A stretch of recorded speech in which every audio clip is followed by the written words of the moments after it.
হে অসুস্থ আমাকে বলে নাই, দুপুরের পর আমাকে বলছে একটু চলো ডাক্তারের কাছে যাই। আমি বলছি কি হয়েছে তোমার? পরে কয় না কোনো সমস্যা না, চলো একটু যাই। ওখানে যাওয়ার একটু ব্যথা, পরে ওই বলছে আমার একটু ব্যথা বেশি। ওই ডাক্তার ওকে কিছু ওষুধ খাওয়াইয়া দিছে।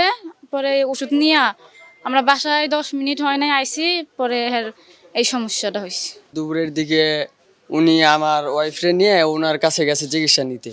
তো আইসে দেখি যে উনি ওয়াশরুমে আছে। এখান দিয়ে আমি যাইতেছি, দেখি ওয়াশরুম থেকে কান্নাকাটির আওয়াজ। পরে গেছি, আমার বলে যে একটু কাউরে ডাক দেওয়াছে। আমি ডাক দিছি। এখন পরে শুনি যে ওনার ওখান থেকে চিকিৎসা নেওয়ার পরে দীর্ঘ যাবৎ মানে ওনাদের বাবু হচ্ছে না। পরে এখন হয়েছে 6 মাস প্রেগনেন্ট আর কি। JBS holdings limited. পরে ওনার ওখানে ট্রিটমেন্ট নিছে, নেওয়ার পরে যে কোনো কারণে ভুল ওষুধ খাওয়াই দিছে। পরে ওখান থেকে আসার পরে 10-15 মিনিট বা তার বেশি হয় নাই, ওনাদের আর কি দুইটা যমজ বাবু ডেলিভারি হয়ে গেছে।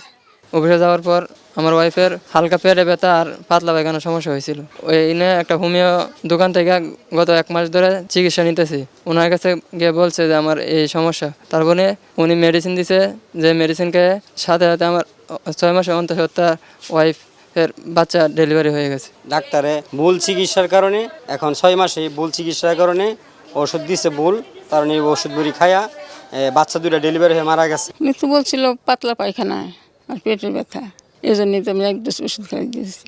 ওটা পেটের যে কোনো সমস্যার জন্য, পেট ব্যথা পাতলা পায়খানা সব জন্যই কাজ করে।